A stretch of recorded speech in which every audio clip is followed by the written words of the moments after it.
Síntomas de la borrachera seca. Cuarto síntoma: la culpa. El enfermo ha sido desde siempre una persona señalada, acusada, humillada y avergonzada tan constante e intensamente que ha desarrollado un reflejo condicionado en torno a la culpa. Pero lo más terrible del caso es que su más implacable acusador resulta ser él mismo. Es bien sabido que el alcoholismo, la drogadicción y la neurosis durante muchos siglos fueron considerados un grave problema de moral, un vicio, hasta nuestros días. Todavía nuestras personas, incluyendo médicos, sacerdotes y maestros, siguen pensando que aquel que desarrolla cualquier tipo de adicción es un vicioso, que tiene que ser estigmatizado y expulsado de la sociedad. Todavía se sigue utilizando el término "ya agarró el vicio" para referirse al desarrollo de una adicción a cualquier sustancia adictiva. Recuerden los términos que utilizan los padres para dirigirse a sus hijos que han sido sorprendidos en el consumo de alcohol. Eres un vicioso, un degenerado, no eres digno de llevar nuestro apellido, y quién sabe cuántas más cosas, o como los expresan los familiares de los alcohólicos: eres un sucio y desgraciado borracho, pobre diablo, eres un mediocre, bueno para nada. La culpa genera vergüenza. Los alcohólicos y los adictos a otras drogas siempre han estado girando alrededor de la culpa y la vergüenza de los demás. La familia del alcohólico se avergüenza de él. No se habla del problema en público, pero en privado siempre lo están agrediendo y humillando. Los hijos del alcohólico no quieren llevar a sus amigos a la casa, pues sienten vergüenza de su padre. Los padres de los consumidores de drogas ilegales no quieren hablar del problema y se convierten en un secreto y en un tabú. Los propios adictos no quieren aceptar que tienen un problema, pues aceptarlo sería reconocer tener un horrible vicio. En otras palabras, el alcohólico y el adicto a las drogas se avergüenzan de sí mismo. Una gran cantidad de conductas que manifiestan los alcohólicos o adictos durante su etapa de actividad generan culpa o vergüenza. Los insultos a la esposa, la agresión a los hijos, aquel accidente automovilístico donde hubo lesionados y se tuvo que pagar mucho dinero, el empleo que se perdió, las deudas, los engaños, las mentiras descubiertas, la detención a la cárcel por posesión de drogas, etc. Todo lo anterior va provocando que el alcohólico se vaya desprestigiando, va adquiriendo una mala fama, nadie confía en él. Este desprestigio, esta desconfianza está permanente estigmatizado en la familia y en la sociedad, creando en él un intenso y permanente sentimiento de culpa y de vergüenza que se va convirtiendo en un lastre que día con día pesa más sobre su conciencia. Y, aunque en términos generales el alcohólico y el adicto a las drogas son unos rebeldes y subversivos a las normas sociales y aparentemente rechazan los señalamientos y las condenas de los demás y hasta en ocasiones asumen una actitud de cinismo y descaro, en el fondo de su ser son ellos mismos los que más se autocondenan, los que más se rechazan y se odian a sí mismos y los que más necesidad neurótica tienen de autocastigarse. Un miembro de AA repetía en su catarsis de tribuna una y otra vez: la cruda física es lo que menos duele, pero la cruda moral es un sufrimiento insoportable, es un tormento intolerante que hace que te odies a ti mismo, que vayas perdiendo gradualmente tu autoestima y que sientas el peor de los humanos, el más detestable, te sientes algo peor que basura, un detestable escupitajo. La culpa genera vergüenza. La vergüenza provoca autodevaluación y minusvalía. Todo esto da lugar a un sentimiento de autorrechazo y odio a sí mismo, lo cual produce una necesidad neurótica de expiación. Cuando el alcohólico o el adicto a las drogas se derrota a sí mismo y toma la decisión de la abstinencia, y en esos momentos se incorpora a un grupo de autoayuda o acuden con un profesional, llegan con ese terrible lastre de culpa, de vergüenza, de odio y rechazo hacia sí mismo, lo cual les impedía alcanzar la sobriedad. Por esta razón, el permanente sentimiento de culpabilidad, la autoevaluación y la minusvalía y la tendencia al autocastigo constituyen uno de los principales y más frecuentes síntomas generadores de borrachera seca. ¿Cómo se manifiesta la necesidad neurótica de expiación? La respuesta se puede decir en dos términos muy sencillos: el saboteo al éxito y el no me lo merezco. Como el adicto, el sentimiento de culpa se ha vuelto un reflejo condicionado ante cualquier conducta que desarrolle. va navegando por la vida con bandera de culpable. Y, aunque conscientemente se quiere recuperar y desea triunfar en todas las áreas de su vida, inconscientemente se sabotea el triunfo, pues su necesidad neurótica de expiación lo lleva a una oculta convicción de que no merece el éxito, que no merece la felicidad, que la mejor forma de castigar todas sus faltas es fracasando sistemáticamente en todos sus intentos de superación y quedarse en una condición de perdedor permanente hasta que sea purificado de sus culpas. Lo más terrible del caso es que muchos alcohólicos o adictos a las drogas que logran una abstinencia prolongada son perdonados por sus seres queridos, por sus amigos, por su jefe, por sus compañeros de trabajo, por su pareja. Desde luego que también son perdonados por Dios o por un poder superior, porque ellos mismos en sus oraciones así lo han pedido, pero no han logrado perdonarse a ellos mismos. Resulta que, para la sentencia, el juez más implacable del alcohólico es el propio alcohólico y, para el castigo, el verdugo más implacable del alcohólico sea también el propio alcohólico. Ante la ausencia de perdón a sí mismo va a ser imposible alcanzar la sobriedad. Mientras no suelte el lastre de la culpa, el adicto en recuperación no podrá avanzar en la vida. Sigue atado al pasado, atado a sus culpas, continúa sintiéndose avergonzado y menos que los demás, y todo esto le impedirá triunfar en la vida. Será un formidable obstáculo para que alcance las metas por las cuales decidió dejar al alcohol y a las drogas, y permanecerá en un estado de mediocridad y estancamiento permanentes. La culpa va muy ligada al resentimiento. Casi todos los que no se han logrado liberar de sus resentimientos tampoco se han podido liberar de la culpa. Es un ancla atorada en el pasado. Todo resentimiento va implícito algo de culpa y la culpa lleva implícita algo de resentimiento. El culpable y el resentido ni se perdonan ni tampoco han perdonado. Por eso la fórmula más recomendada para superar estos dos sentimientos indeseables es perdónate y perdona.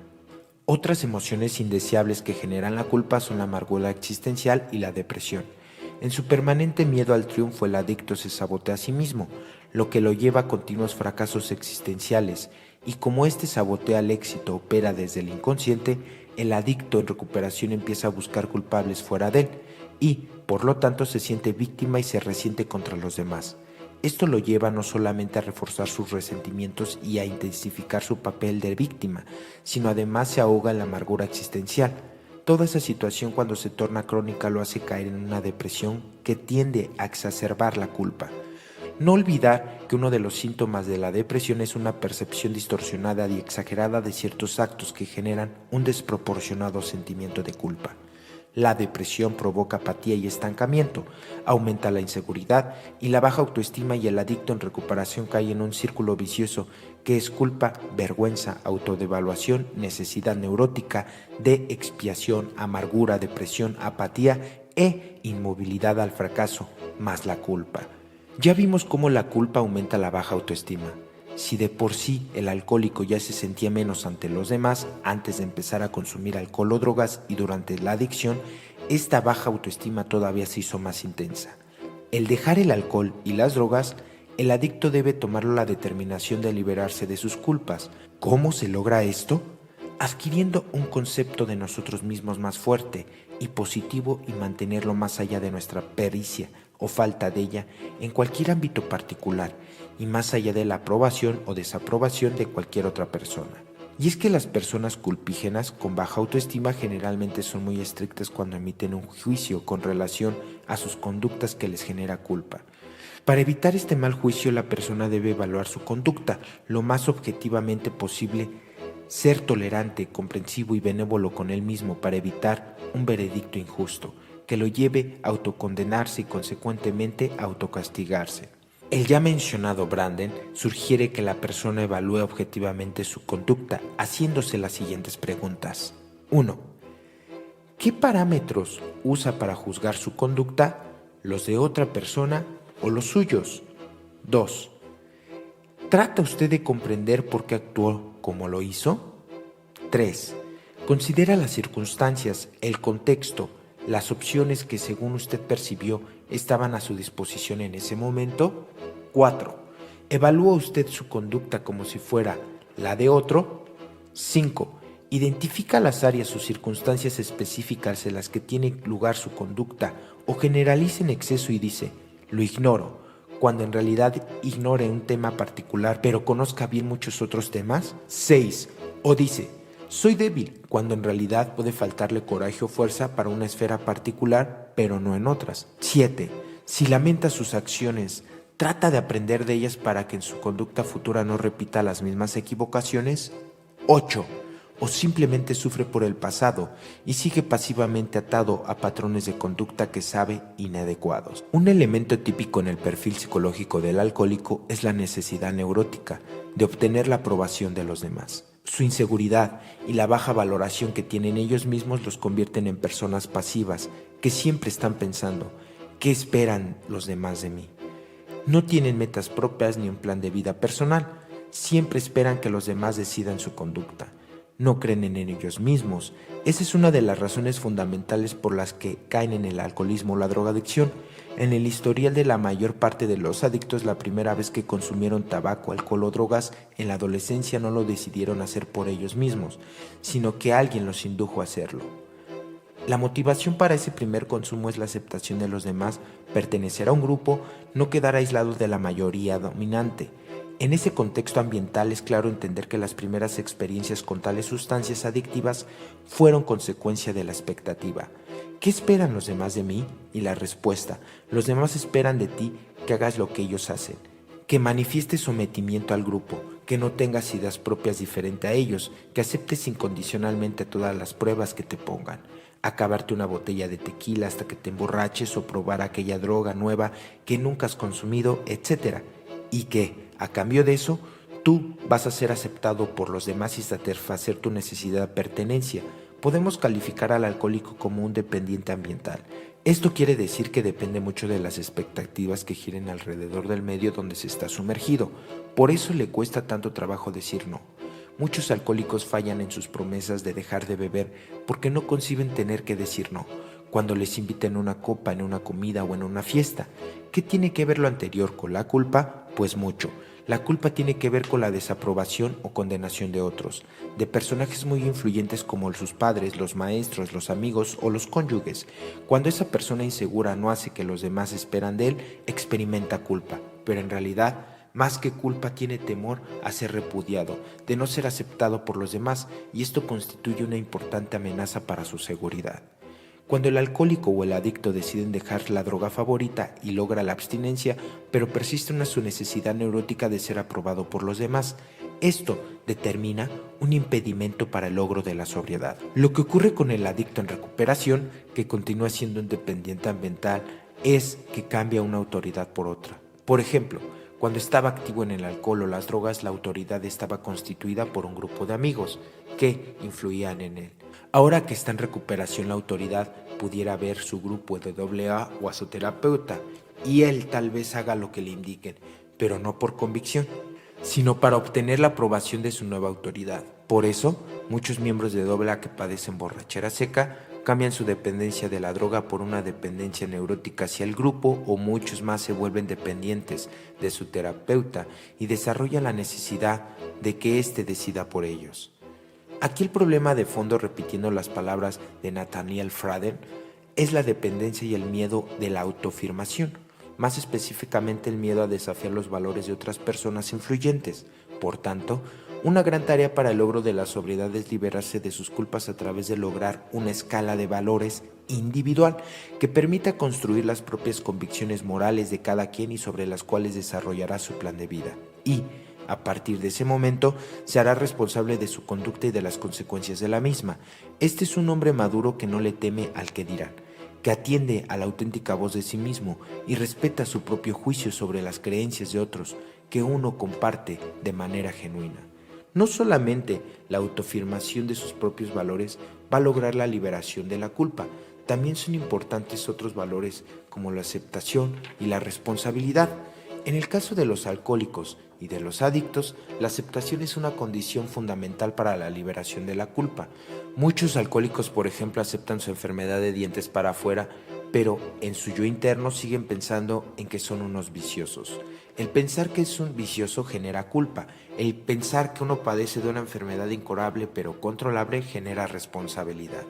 Cuando el alcohólico se mantiene en la línea de no aceptar su enfermedad, aunque finja que lo hace, seguirá anclado en su culpa y caerá en la ya mencionado círculo vicioso que lo llevará al resentimiento, la amargura, el autodesprecio, la necesidad neurótica de expiación, el fracaso, la amargura, la depresión y más culpa. En cambio, cuando el alcohólico acepta su enfermedad incurable, pero controlable, adquiere la responsabilidad de tomar los medios para poder controlar su enfermedad y no volver a consumir su droga favorita. Esta conciencia de padecer una enfermedad lo libera de su propia culpa y, aunque existan antecedentes de daños y prejuicios por su adicción, los va a entender con síntomas de su enfermedad y no como terribles pecados que son imperdonables. Entonces tomará los medios para primero mantenerse en abstinencia, segundo ejercer acciones para alcanzar su crecimiento emocional y lograr la madurez, y tercero, reparar en la medida de lo posible los daños que infringió en otras personas como consecuencia de la enfermedad adictiva y logrará reconciliarse consigo mismo y con los demás. Con lo anterior demostramos dos fenómenos. La persistencia de la culpa lleva a la persona a un círculo vicioso que lo hará desembocar en mayor culpa. En cambio, la aceptación, tanto de la adicción como de la neurosis, hará que la persona desarrolle una responsabilidad persistente que lo llevará a un círculo virtuoso caracterizado por la aceptación, perdón, responsabilidad, acción y crecimiento emocional, progresivo que le permitirá alcanzar la sobriedad. Una vez que el alcohólico en recuperación logre romper el círculo vicioso y se introduzca al círculo virtuoso, se podría iniciar un compromiso de viaje hacia la sobriedad. El cambiar una actitud de culpa por otra de responsabilidad podrá permitir que pueda ejecutar la tarea de autoperdón, pero, de acuerdo a lo postulado por Braden, el autoperdón implica las siguientes condiciones. 1. Reconocer. Hacer realmente nosotros mismos, en lugar de negar o ignorar, que somos nosotros los que hemos realizado esa acción en particular. 2. Si la persona ha sido herida por nuestra acción, es reconocer explícitamente ante esa persona o personas el daño que hemos hecho y transmitir nuestra comprensión a las consecuencias de nuestra conducta suponiendo que ello sea posible. 3. Realizar todas las acciones de nuestro alcance que puedan enmendar o minimizar el daño que hemos causado, pagar deudas, retractarse de una mentira, etc. 4. Comprometernos firmemente a comportarnos de una manera diferente en el futuro porque, sin un cambio de conducta, recrearemos continuamente la desconfianza. 5. Estar dispuesto a explorar las razones por las cuales se sometió dicha acción, la que generó la culpa. Si evadimos eso, no nos libraremos de la culpa y es muy probable que repitamos el patrón de conducta inadecuado. Ya logrando el autoperdón, hemos adaptado una actitud de responsabilidad ante nuestra propia conducta y asumimos la consecuencia de la misma. Aquí ya no tenemos que buscar culpables y automáticamente dejamos de jugar el papel de víctimas de los demás. En ese momento queda abierto el campo para enfrentar, aceptar y superar nuestros resentimientos, ya que lo verdadero difícil es el autoperdón y habiéndonos perdonado a nosotros mismos es mucho más sencillo perdonar a los demás. Si aprendemos a comprendernos y perdonarnos, siendo benevolentes y autocompasivos con nosotros mismos, nuestra conducta tenderá a mejorar y nuestro crecimiento emocional se superará. En cambio, si continuamos autoflagelándonos y condenando tanto nuestra conducta como nuestra autoestima, tienden a empeorar. La culpabilidad es de hecho el reverso de la medalla del orgullo. La culpabilidad lleva a la autodestrucción, el orgullo a la destrucción de otros. Bill W. Este ha sido el cuarto síntoma de la borrachera seca. Esperamos que haya sido útil para tu recuperación. Asimismo, te invitamos a que te suscribas al canal, le des like, comentes y compartas este video hacia tus compañeros que de igual manera necesitan recuperación. Felices 24 horas.